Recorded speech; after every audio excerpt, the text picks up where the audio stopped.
মেঘলা আকাশ তার সঙ্গে প্রচুর বৃষ্টি।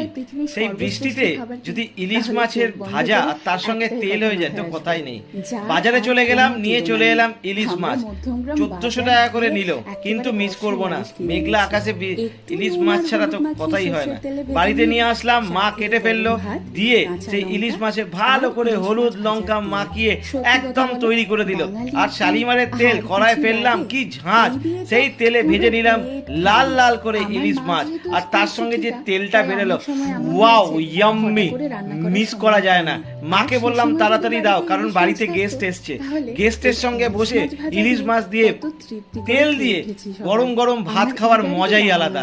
আপনারাও কিন্তু ট্রাই করবেন অবশ্যই। বাজার থেকে নিয়ে আসুন একদম টাটকা ইলিশ মাছ, আর সেই ইলিশ মাছের তেল দিয়ে রান্না করে নিন ইলিশ মাছের ভাজা।